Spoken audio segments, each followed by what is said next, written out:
Hello students, 10th Social Science. Economicsல second lesson Globalization and Trade உலகமயமாதல் மற்றும் வர்த்தகம் அப்படிங்கிற தலைப்பில் வந்துட்டு இன்றைக்கி நம்ம அடுத்த லெசன் வந்து ஸ்டார்ட் பண்ண போகிறோம். ஓகேவா? ஸோ குளோபலைசேஷன் உலகமயமாதல் அப்படின்னா என்ன? இப்போது மாடர்ன் டேஸை பொறுத்த வரையிலும் நம்ம கண்ட்ரி, அதாவது உலக அளவில் வந்துட்டு என்ன பண்ணுறாங்க அப்படின்னு பார்த்துச்சுன்னா, பொலிட்டீஷியன்ஸாக இருந்தாலோ எக்கானமிஸ்டாக இருந்தாலோ இண்டஸ்ட்ரியலிஸ்டாக இருந்தாலும் இவங்க கிட்ட அதிகமாக டிஸ்கஸ் பண்ணக்கூடிய விஷயம் அப்படின்னு பார்த்துச்சுன்னா ஒரே ஒரு விஷயமாக தான் இருக்குது. என்ன? எல்பிஜி அப்படிங்கிற ஒரு மாடல். எல்பிஜி மாடல் என்ன? அந்த LPG model L liberalisation, L அப்படின்னா லிபரலைசேஷன், பி ப்ரைவேட்டைசேஷன், பி அப்படிங்கிறது ப்ரைவேட்டைசேஷன், அடுத்தது G globalisation. So LPG liberalisation, privatisation and globalisation. ஓகேவா? ஸோ இந்த மூணு விஷயங்களை பற்றி தான் இன்றைக்கி இருக்கக்கூடிய இந்த மாடர்ன் டேஸில் இருக்கக்கூடிய பொலிட்டீஷியன்ஸாக இருந்தாலும் எக்கானமிஸ்டாக இருந்தாலும் இண்டஸ்ட்ரியலிஸ்டாக இருந்தாலும் இவங்கக்கிட்ட அதிகமாக பேசக்கூடிய விஷயமாக இருக்குது. சரி, ரைட். என்ன இந்த குளோபலைசேஷன் அப்படிங்கிறது? குளோபலைசேஷன் அப்படிங்கிறது பொறுத்தவரையிலும் வேர்ல்டு எக்கானமிக் கண்ட்ரீஸ், உலக பொருளாதாரத்துவ நாடுகளை இன்டகிரேட் பண்ணணும் அப்படிங்கிறது தான் குளோபலைசேஷன். இன்டகிரேட், ஒருங்கிணைக்கணும். பொருளாதாரத்துவ நாடுகள் உலக அளவில் இருக்குது, அப்படிப்பட்ட நாடுகள் எல்லாத்தையுமே ஒன்றா ஒருங்கிணைக்கணும் அப்படிங்கிறதுக்கு பேர் தான் இந்த குளோபலைசேஷன் அப்படின்னு சொல்கிறாங்க. அதாவது process of internationalisation plus liberalisation, process of internationalisation plus liberalisation. தாராளமயம் அப்படிங்கிற பாலிசியோட இன்டர்நேஷ்னலைசேஷன் பன்னாட்டு அளவில் வந்துட்டு ஒருங்கிணைக்கணும் அப்படிங்கிறது தான் இந்த குளோபலைசேஷன். சரியா? இப்படிப்பட்ட குளோபலைசேஷன் அப்படிங்கிறதுடைய ஹிஸ்ட்ரி என்ன அப்படின்னு பார்த்ததுன்னா, இந்த குளோபலைசேஷன் அப்படிங்கிற வேர்டை இன்ட்ரடியூஸ் பண்ணினவர் யாருன்னு பார்த்துச்சுன்னா ப்ரொஃபஸர் தியோடர் லெவிட். இந்த வேர்டை இன்ட்ரடியூஸ் பண்ணவர் யார்? Professor Theodore Levitt. இவர் இந்த குளோபலைசேஷனுங்கிறத இன்ட்ரடியூஸ் பண்ணதுக்கப்புறமா இதை பற்றின பேக்ரவுண்ட் என்ன அப்படின்னு பார்க்கும்போது 3 ஸ்டேஜஸாக வந்து இதை டிஸ்கஸ் பண்ணியிருக்காங்க.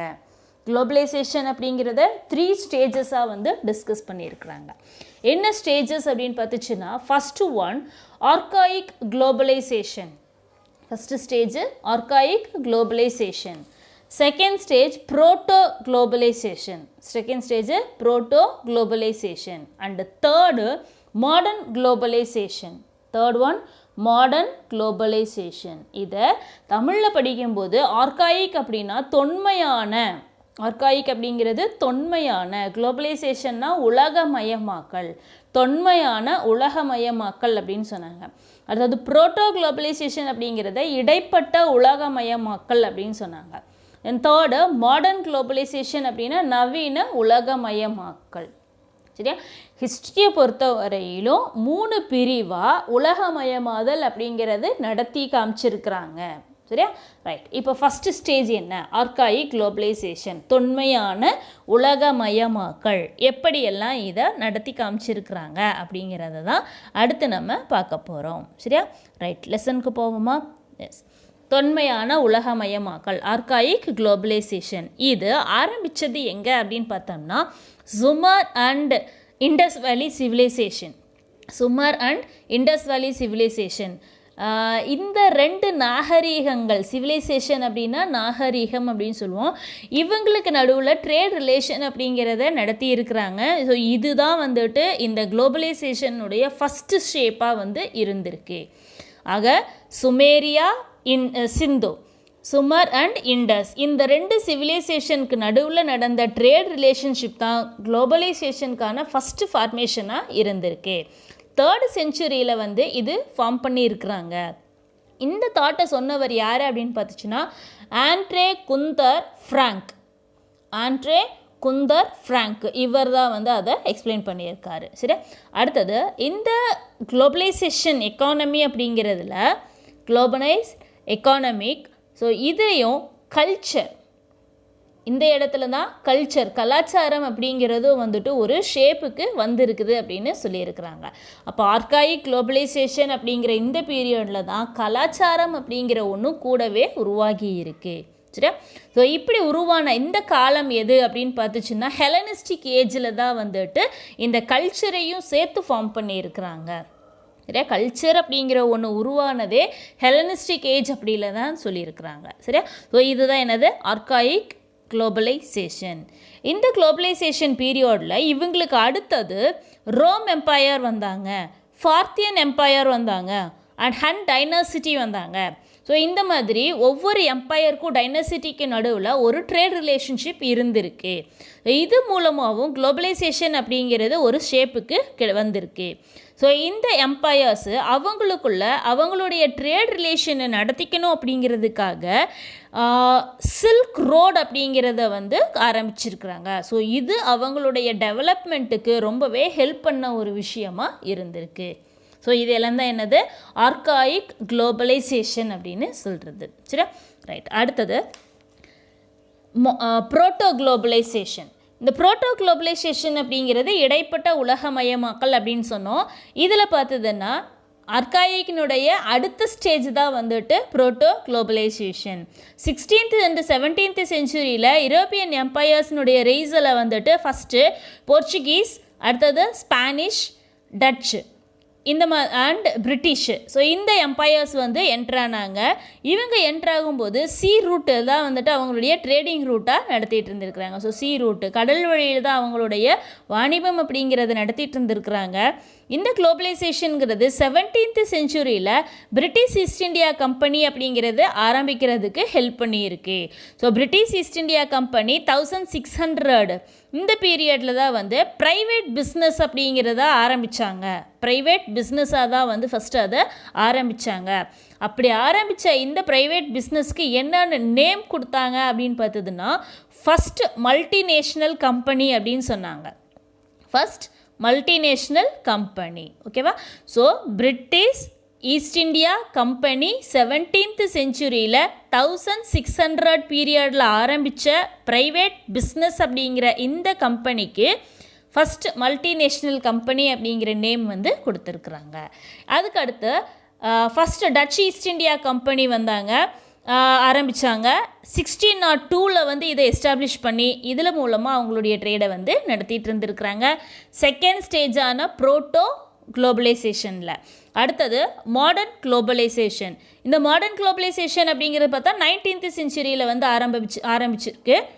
ஸோ 19th செஞ்சுரியில் இந்த குளோபலைசேஷன் அப்படிங்கிறது ஒரு மாடர்ன் ஷேப்பை வந்து ரீச் பண்ணியிருக்கு. 19th and 20th செஞ்சுரிக்கு நடுவில் நடந்த குளோபலைசேஷன் அப்படிங்கிறது வந்து பர்டிகுலர் டிஃப்ரென்ஸை வந்துட்டு கொடுத்துருக்குறாங்க. ஒரு குறிப்பிடத்தக்க அளவில் நிறைய வேறுபாடுகள் அப்படிங்கிறது வந்து இருந்திருக்கு.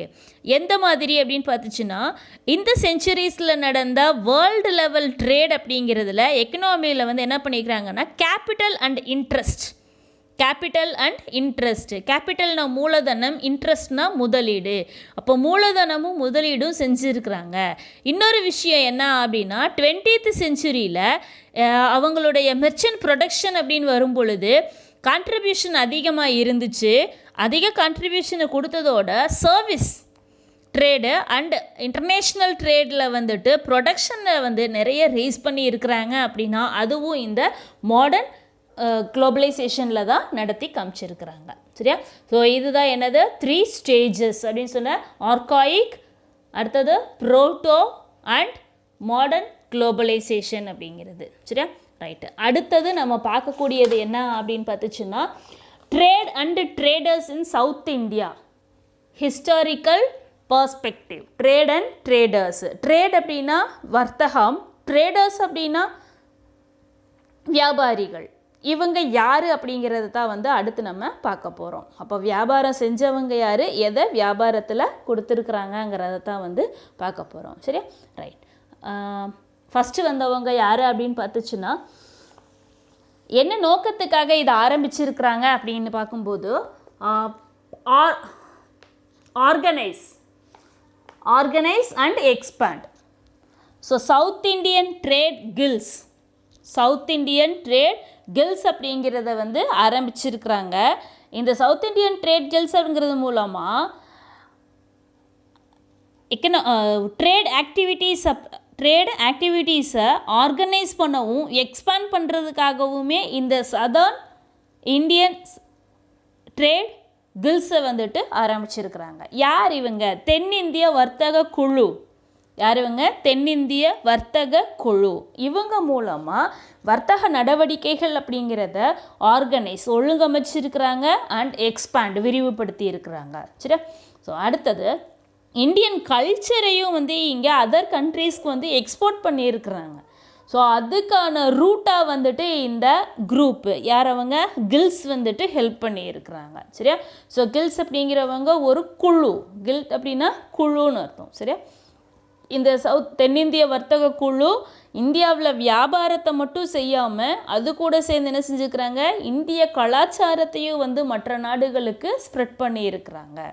அடுத்து இங்கே இருந்த ஏர்லி ஸ்டேஜில் இருந்த ட்ரேடர்ஸ் யார் அப்படின்னு பார்த்ததுன்னா 1053 ADயில் கலிங்கா. இந்த கலிங்கா அப்படிங்கிறது வந்து ப்ரெசண்ட் ஒரிசாவை தான் வந்துட்டு 1053 கலிங்கா அப்படின்னு சொன்னாங்க. ஓகேவா? ஸோ இவங்க தான் வந்து என்ன பண்ணியிருக்காங்க அப்படின்னு பார்த்துச்சுன்னா ரெட் கலர் ஸ்டோன்.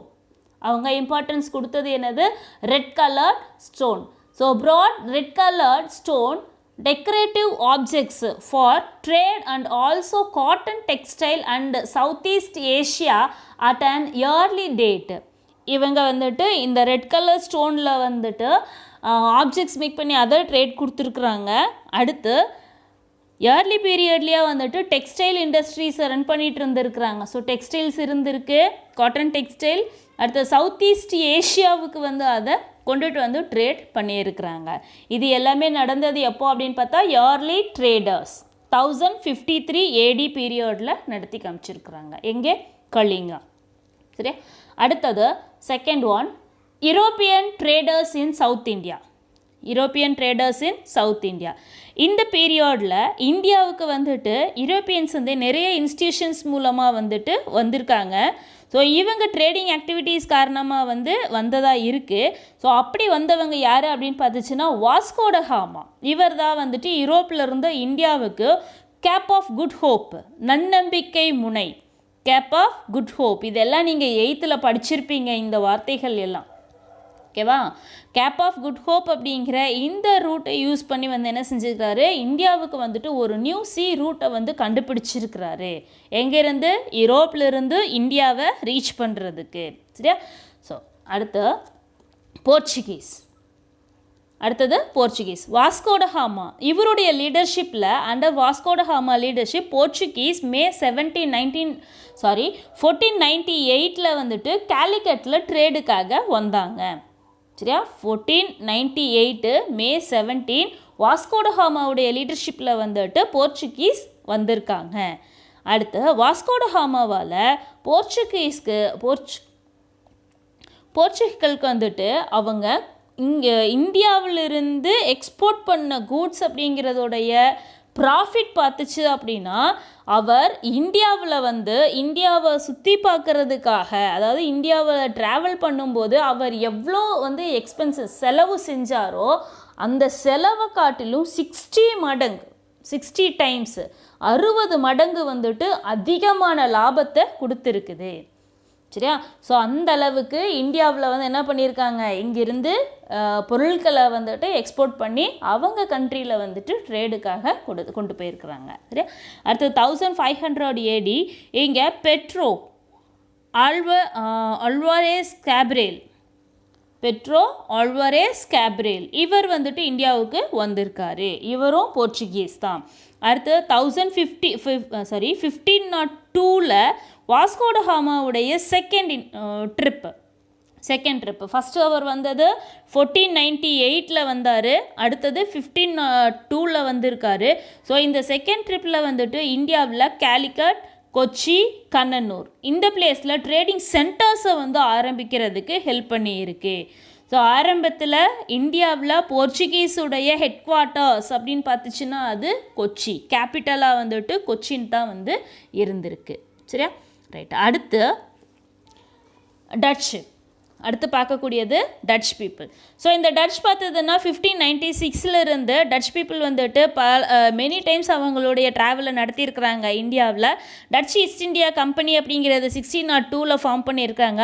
அட்மிரல் வான் டெர் ஹக்கேன், அட்மிரல் வான் டெர் ஹக்கேன் இவர் தான் வந்துட்டு, இவர் மூலமாக தான் வந்துட்டு டச் கம்பெனி மசூலிப்பட்டினம், பெத்தப்போலி, தேவனாம்பட்டினம் இந்த 3 பிளேஸ்லேயும் வந்து எஸ்டாப்ளிஷ் பண்ணியிருக்கிறாங்க. 1610 வந்துட்டு கிங் ஆஃப் சந்திரகிரி இவர் கூட வந்துட்டு ஒரு டிஸ்கஸ் பண்ணதுக்கப்புறமா புள்ளிக்கேட்டில் வந்துட்டு அவங்களுடைய அனதர் ஒன் இண்டஸ்ட்ரியை ஃபார்ம் பண்ணியிருக்கிறாங்க. இந்த இண்டஸ்ட்ரீஸ் மூலமாக வந்துட்டு indigo, saltpetre and Bengal raw silk இந்த கூட்ஸை வந்துட்டு டச்சுக்கு வந்துட்டு எக்ஸ்போர்ட் பண்ணியிருக்கிறாங்க இந்தியாவிலிருந்து. அப்போ இந்தியாவில் வந்து ப்ரொடியூஸ் பண்ண கூட்ஸ் அப்படின்னு பார்த்துச்சுன்னா indigo, saltpetre and Bengal raw silk இதை வந்து ப்ரொடியூஸ் பண்ணியிருக்கிறாங்க. சரியா, ரைட்.